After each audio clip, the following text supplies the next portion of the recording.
you ask me, Ifeanyi was a sacrifice. Pure sacrifice. One Mr. Okechukwu Joseph, when he be Nollywood actor, don't come out, come talk some kind shocking matter concerning this Davido son Ifeanyi when he be say he don't enter RIP. My people, wait till this man come out, come talk, he go shocktalize many of una as he talk and say Davido don't use his son to do if I the word self, he dey even they had me to talk. So I go leave una, make we all watch this video together so that make we hear wetin e come talk. My people, not be small what dey happen concerning this matter, this issue when e dey ground. So may Ifeanyi so continue to rest in peace. My people, abeg make una put Chioma and Davido for una prayers. Anytime when you dey pray, just shook them, join inside the prayer, because they are passing a lot and the social media is not even helping at all. These people, every day, every minute, every second, now they see different matter, different pastor, prophetess, all of them when they come out, come they talk, say, see what happened to Davido's son. But this one, it really shocked me. Make we watch this video together.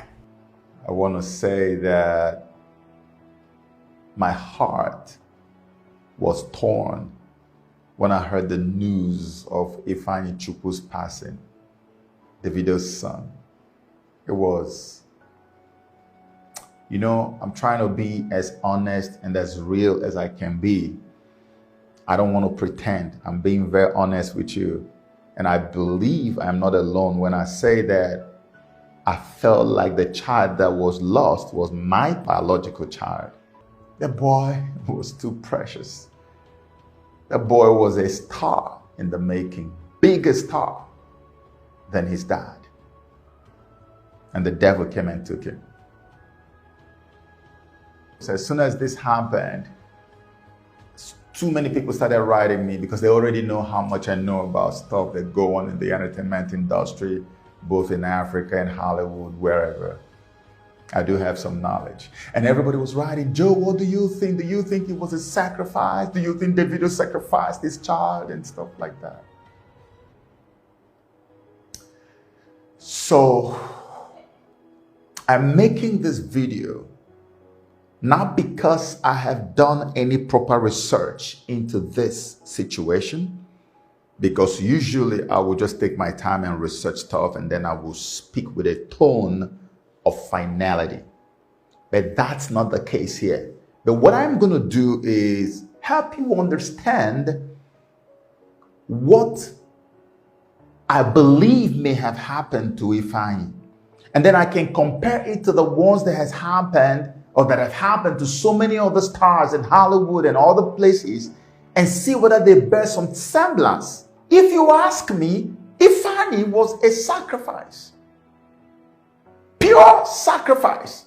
Because if you look at the story surrounding the death of Ifeanyi, it bears all the hallmarks, it bears all the trappings of a typical ritual sacrifice situation. From everything I've researched in my life about ritual sacrifices for fame in Hollywood and in the entertainment industry. How can you have all those people in Davido's house and this my precious boy just snuck out and none of them, not the nanny, not all the other people, caregivers and every other person in the house, nobody saw him in that big house and he just took off and went straight to the pool?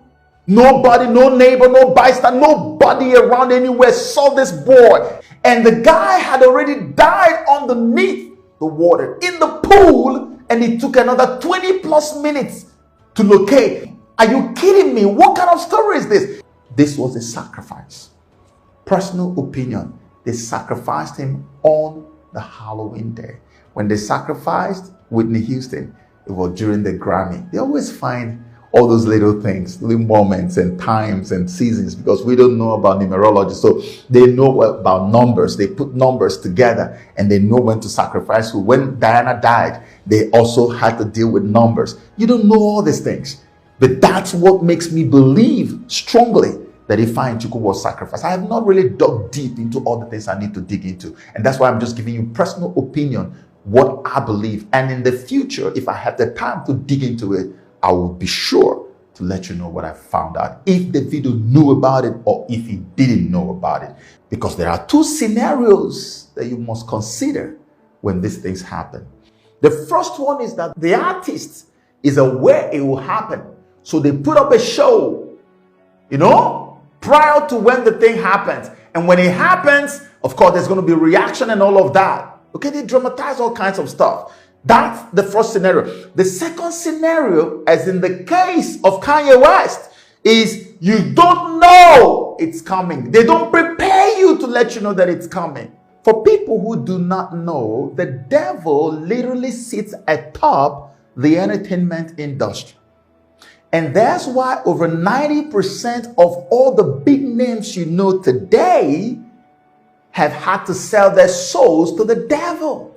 Katy Perry said, I wanted to be like the Amy Grant of music, but it did not work out, so I sold my soul to the devil. Kanye West said, I sold my soul to the devil.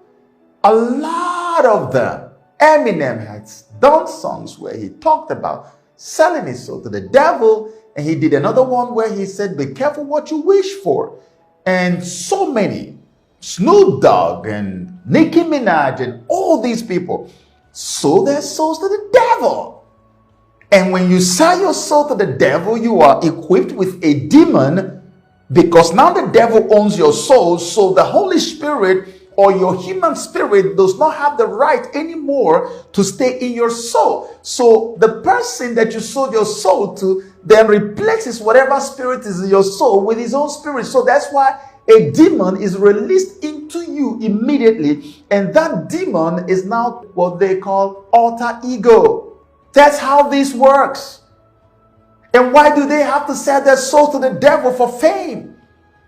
Because the devil believes that the kind of money and wealth that you are given and fame is not what you should be getting at the age you're getting it.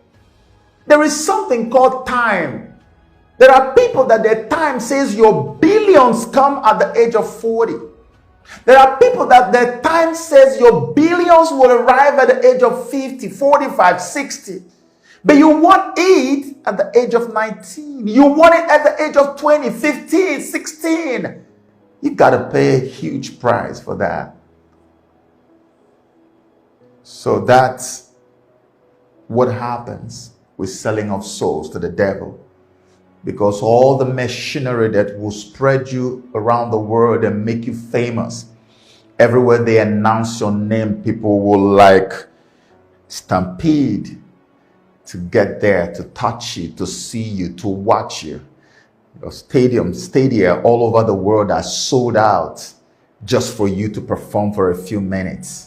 Everywhere you walk, people faint. Women take off their bras and panties and throw it at you and man, you are on top of the world. The devil says you don't have the capacity to make all of that happen. I do. So I need your soul. I don't even need your money because I'm making the money through you. So what I need is your soul. That's what matters to me, just so that at the end of the day, you end up in hell. That's what the devil is, a soul merchant. That's what he's doing with these people. So it's a win-win for him. He uses a celebrity to disseminate demons to the world, to push ideologies that are satanic from the pit of hell, to change and bend minds away from God. And at the end of the day, he still takes the soul of that same artist. Back in the days, they used to be very explicit and open about it. They tell you, come to the crossroads. When you come to the crossroads, you're met with a guy who talks to you about, are you ready? And then you go yes, I'm ready. And then you end up in some room somewhere where you sign your name in blood. They don't do all those things anymore. Today, it's almost like the agreement, the terms of agreement you see on your phone, a brand new phone or device you bought. How many times have you clicked on that thing to read all of it? Don't we all do the same thing? We all rush to where they accept it and then click accept. That's what is happening today with all these new artists. They don't pay attention to the kind of deals they're signing today. You may fly to the US or to Bahamas or somewhere to go sign an agreement to become a big guy in the industry. Some label has signed you up in America or signed you up in the UK, and then suddenly your music is going worldwide and you're woo, on top of the world. Nobody made you sign your name in blood, but the agreement you signed came with the package of losing someone or some people that are so dear to you, it will hurt you for a very long time to come. Example, Kanye West. Kanye West's mom was a university professor.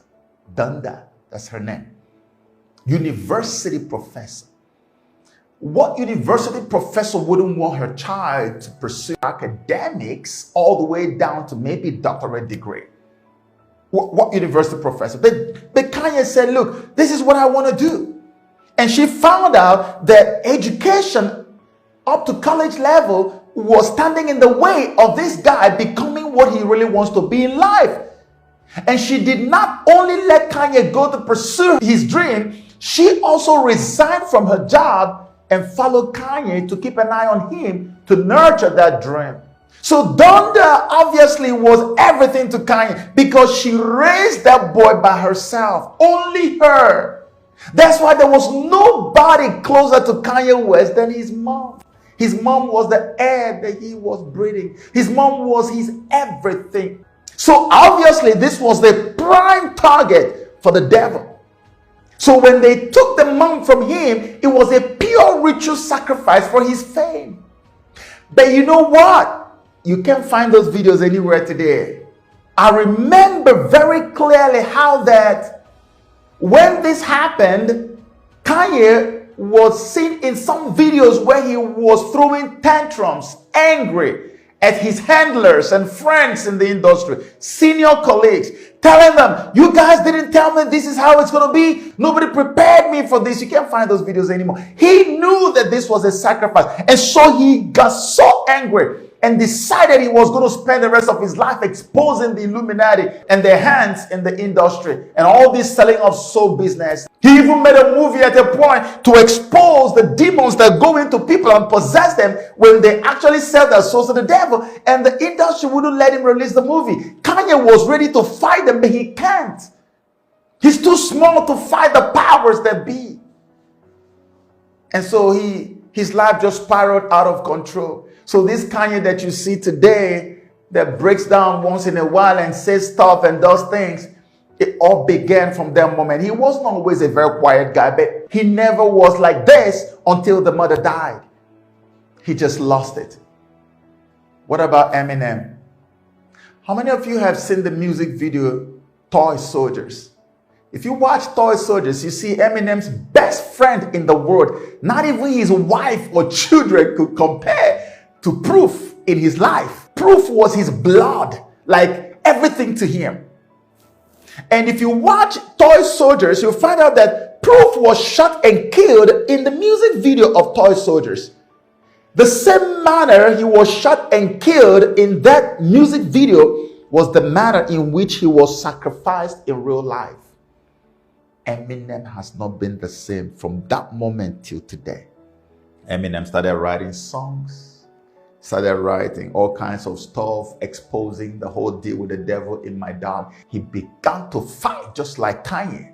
Unfortunately, you can only do so much. Jennifer Hudson lost family members, about 3 or 4, in one moment. It was her sacrifice and pay what she had to pay for her fame. The list is endless. I can show you celebrities who lost young children in their prime. I can show you celebrities whose children drowned in the pool. And many of them were not aware that this was going to happen. Some of them knew it was going to happen.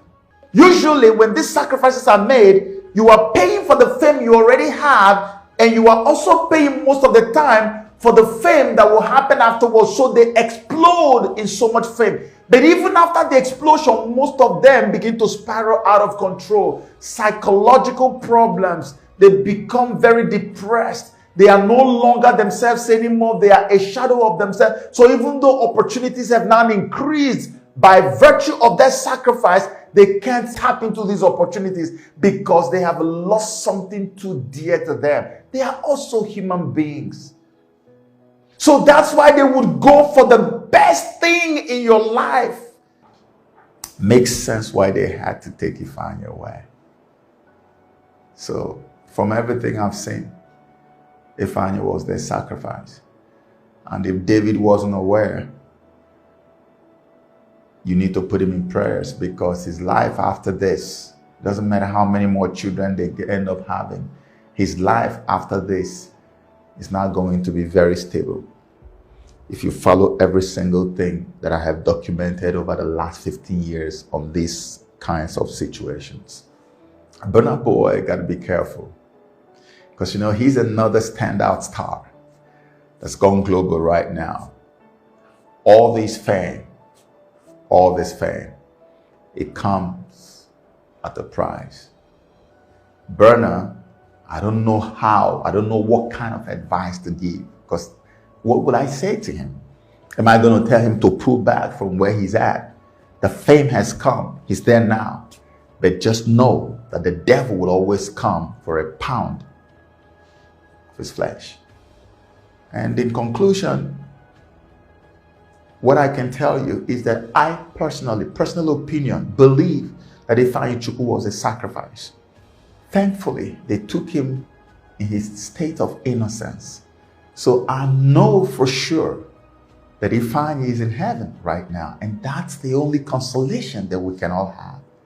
That he's in heaven and he did not taste hell. And I pray that the Most High will continue to rest him. That he will continue to enjoy the beauty of living in eternity in the presence of the maker of heaven and earth. God bless you. Thank you all for watching. I will see you for our next video. Bye bye.